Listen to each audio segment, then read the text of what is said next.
इमामों को सरकारी खजाने से वेतन देने का मामला अब तूल पकड़ता जा रहा है। इमामों को कुछ राज्य सरकार मोटी तनख्वाह देती हैं।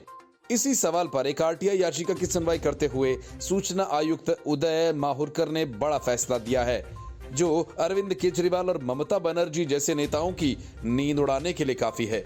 इतना ही नहीं, अपने फैसले में केंद्रीय सूचना आयोग ने सुप्रीम कोर्ट के उस फैसले को गलत बताया जो उसने इमामों को लेकर दिया था।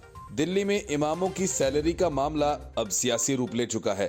बीजेपी सांसद प्रवेश वर्मा ने तो अरविंद केजरीवाल को पत्र लिखकर इमामों की तरह मंदिर के पुजारियों को भी वेतन दिए जाने की मांग की। दिल्ली के कई मंदिरों के बाहर भी इस तरह के पोस्टर्स लगाए गए कि जब तक सरकार वेतन नहीं देती तब तक मंदिरों के द्वार अरविंद केजरीवाल के लिए बंद रहेंगे।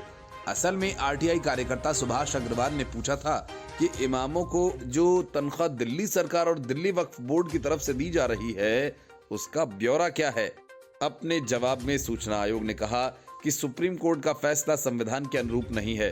टैक्स पेयर्स के पैसे को किसी धर्म विशेष पर खर्च करना गलत है। जवाब में कहा कि ये बात संविधान के आर्टिकल 27 में कही गई है।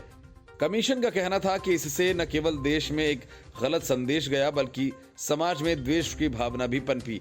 अपने जवाब में कमीशन ने कहा कि 1947 से पहले मुस्लिमों को विशेष प्रावधान के तहत रियायतें देना भी गलत था। इसके बाद मुस्लिम समुदाय बेलगाम हुआ और देश के विभाजन के लिए भी यही चीज जिम्मेदार थी। अपने आदेश में कमीशन का कहना था कि दिल्ली सरकार हर साल वक्फ बोर्ड को 62 करोड़ रुपए का अनुदान देती है, जबकि इसकी अपनी आमदनी 30 लाख रुपए सालाना है।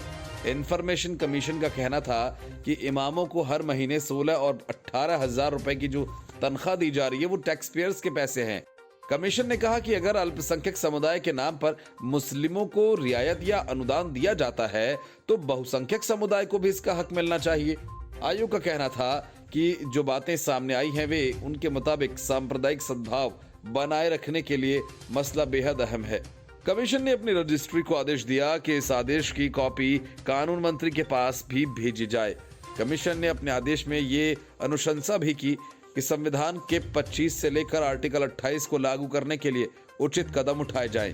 कमीशन ने अपने आदेश में दिल्ली वक्फ बोर्ड को आदेश दिया कि वो याचिकाकर्ता सुभाष अग्रवाल के खर्च को वहन करे, क्योंकि उन्होंने इस मामले को सिरे तक पहुंचाने के लिए अपना समय और संसाधन खर्च किया। The report, news of India.